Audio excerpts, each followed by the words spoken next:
농업인들의 고민을 무엇이든 단번에 해결해주고 속 시원하게 해결해주는 농업인 지킴이 컨텐츠 농업이면 물어보세요의 진행을 맡은 아나운서 최미주입니다.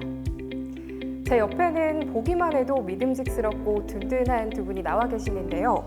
오늘 역시 농업인들의 노동관계 분야 전반에 대한 분석과 근로자의 법률 문제를 상담해 주실 송수연 노무사님, 그리고 농업인들의 세금 업무를 상담해 주실 소지훈 세무사님 모셨습니다. 안녕하세요. 안녕하세요.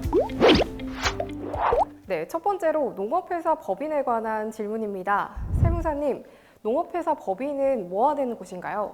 네. 농업회사 법인은 기업적인 농업 경영을 위해서 농업인들이 설립할 수 있는 법인의 형태의 농업법인의 일종입니다. 우리가 흔히 주식회사, 유한회사, 합자회사, 한명회사를 상법상의 회사라고 하는데요. 농업회사 법인도 그런 유사한 형태를 가지고 있습니다. 그러면 농업회사 법인도 경영체를 등록해야 할까요? 네, 농업 경영체 육성 및 지원에 관한 법률에 따라서 농업회사 법인뿐만 아니라 영농조합법인도 마찬가지고요. 경영체 등록을 반드시 관계기관에 하셔야 됩니다.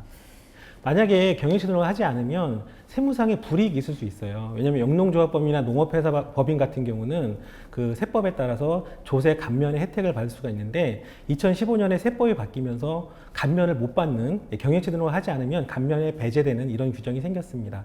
농업회사 법인이나 영농조합법인이 실무적으로 그 경영체 등록을 하지 않아서 보조금 대상에서 제외되는 이런 사례도 많이 볼 수가 있습니다. 네, 말씀 감사합니다. 이번에도 이어서 농업회사 법인에 관한 질문입니다. 농업회사 법인이 직접 작물을 재배하는 경우 법인세 신고, 납부 의무가 어떻게 되는지 궁금합니다. 네, 2015년에 세법이 개정이 되면서 농업회사 법인이 작물 재배를 하는 이런 사례가 상당히 많이 생겼습니다. 그런 걸 잘 살펴보시면 그 식량 작물, 예를 들면 쌀이나 보리나 밀 같은 이런 식량 작물을 재배하는 이런 법인은 그 법인세가 전액 면제되는 이런 세금 혜택이 있고요.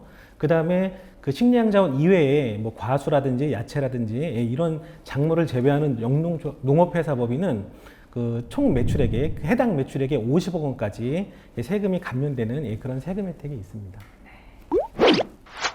이번엔 식품 가공을 하는 농업회사 법인에 관한 사연입니다. 식품 가공을 하는 농업회사 법인으로부터 농급받고 있습니다. 사업자 등록이 없는 농민으로부터 직접 매입하기 때문에 적격 증빙을 받지 못합니다. 이러한 경우 적격 증빙 미수취 가산세가 부과가 되나요? 네. 그 모든 법인은, 모든 사업자는요, 지출을 인정받기 위해서 세금을 줄이는 거죠. 지출을 인정받기 위해서 세법에서 정한 그런 그 형태의 지출 증빙을 수령하셔야 됩니다. 예를 들어서 계산서 또는 세금 계산서, 신용카드 매출전표, 현금 영수증 등 이렇게 세법에서 정한 지출 증빙 등이 있는데 이걸 우리는 뭐라고 하냐면 적격 증빙이라고 합니다. 그런데 이런 적격 증빙을 받지 않는 경우에는 여러 가지 가산세, 아까 말씀하신 지출 증빙 미수취 가산세, 이런 가산세 부담을 할 수가 있는데요. 그런데 농업인 같은 경우는 사업자 등록을 못 하시는 경우가 있어요. 왜냐하면 비과세 규정이 있기 때문에 그렇거든요. 비과세 규정을 적용받는 농업인들이 사업자 등록 없이 지출 증빙을 발행할 수가 없기 때문에 이렇게 직접 작물을 재배하시거나 축산업을 영위하셔서 사업자 등록 없이 이렇게 지출을 하시는 분들, 그분들에게 지출을 하시는 그런 법인들은 지출 증빙을, 적격 증빙을 받지 않아도 따로 가산세를 부과하지 않는 이런 규정이 있습니다. 물건을 판매할 때나 구매를 할 때 금액에 있어서 신경이 쓰이는 부분이 바로 부가가치세인데요. 이번엔 판매업을 하시는 농업인 분께서 부가가치세 관련한 질문을 주셨습니다. 고추를 건조시켜 고춧가루를 만들어 판매하고 있습니다. 부가가치세 신고 납부 의무가 있는지 궁금하시다고 질문을 주셨는데요. 네.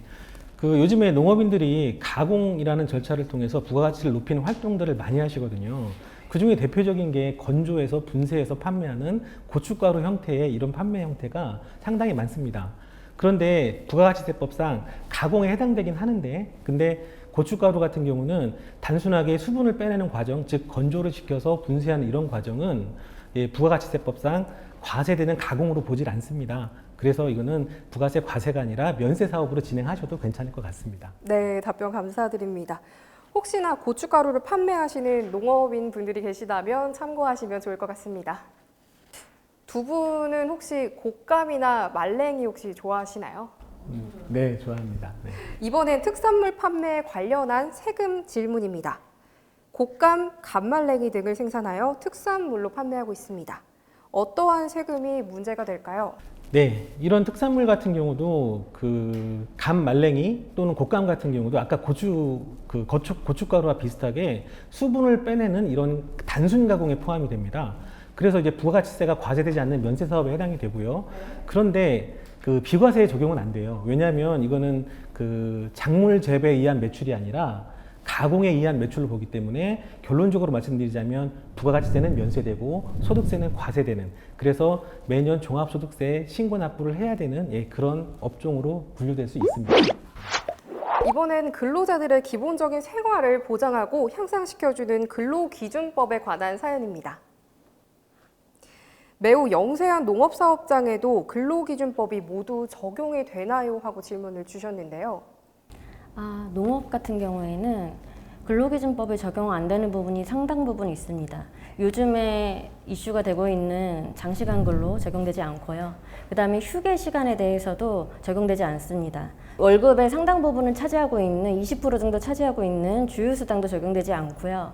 이 밖에 적용되지 않는 법률이 상당히 있습니다. 특근수당이나 잔업수당이 적용되지 않아서 만약에 일을 더 했을 경우에는 그 시간급만 계산해서 주면 됩니다. 일반적으로 기업에서 5인 이상에 적용되는 법률인 가산수당에 대해서도 이 농업 같은 경우에는 야간수당을 제외한 잔업수당이라던가 휴일수당이 적용되지 않습니다. 일을 그만두실 때 향후 계획도 고민되시겠지만 저 같은 경우는 이게 가장 궁금할 것 같은데요. 퇴직금은 어떻게 계산을 해야 할까요? 퇴직금은 농업법인이라 할지라도 근로자를 사용하는 사업장에서는 일주 평균 15시간 이상 근로하는 근로자에게 당연히 지급해야 되는 금품입니다. 퇴직금은 퇴직일로부터 직전 3개월치의 1일 임금을 평균을 낸 금액의 30일치를 곱해서 1년치 퇴직금으로 지급하고 있습니다. 그러면 평균 임금이 뭘까요? 평균임금과 통상임금을 헷갈려 하시는 분들이 많은데요. 통상임금은 고정적으로 주는 기본급이라던가 직책수당, 고정수당을 얘기하는 거고, 평균임금은 그 외에 인센티브라던가 보너스, 명절, 상여금 등을 다 포함한 실제 지급한 과세 또는 비과세라 할지라도 식대나 차량 유지비가 실질적인 임금이라면 그 부분도 다 포함한 토탈 임금을 뜻합니다. 이번에는 근로자가 일을 하다가 한 번쯤은 고민을 해볼 만한 질문인 것 같은데요. 처음 정했던 근로 조건보다 조건을 낮출 수 있을까요? 가능합니다. 근로계약도 서로 간의 계약이기 때문에 당사자 합의가 있다면 처음에 정했던 근로계약 조건보다도 더 하향 조정을 할 수는 있습니다. 다만 근로기준법은 근로자의 최소한을 보장하고 있기 때문에 이 근로기준법에서 정하는 최저임금이라던가 다른 기타 법률에 대해서는 그 미만으로 낮출 수는 없습니다. 네, 답변 감사드립니다. 이번엔 조금 슬프지만 사업체를 운영하시는 고용주분이시라면 늘 고민하는 사항일 것 같은 질문인데요. 사업장 사정이 안 좋은 달에는 급여를 나눠서 주는 것도 가능할까요? 제 생각에는 사업장 사정이 좋기 때문에 급여를 일찍 지급할 것 같은데요. 1회불 원칙이 한 달에 1회 이상 지급하면 되기 때문에 월급을 쪼개서 2주 단위에 한 번 또는 매주 주 단위로 한 번 주는 것은 얼마든지 무방합니다. 네, 한 달에 한 번씩이라도 입금이 되면 괜찮은 거군요. 그럼 근로계약을 체결하면서 1년 이내에 그만두면 위약금을 임금에서 제한다고 정할 수 있나요? 그건 절대 금지 법률 중에 하나입니다. 그 위약금이라던가 손해배상을 예정하는 거에 대해서는 엄격하게 규정을 하고 있기 때문에 근로자가 퇴사 시 발생하는 손해배상액에 대해서 미리 측정을 해서 일정 금액을 부여하는 것 자체가 당사자 간의 계약으로 합의가 되었다 하더라도 무효입니다. 농업인들의 고민을 들어주고 전반적인 해결책을 제시해주는 농업이면 물어보세요.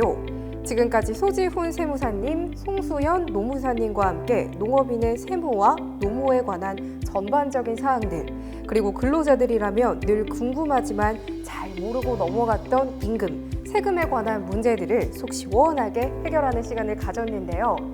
고민 다 해결되셨나요? 오늘 나와주신 두 분께 큰 도움 말씀 감사드립니다. 감사합니다.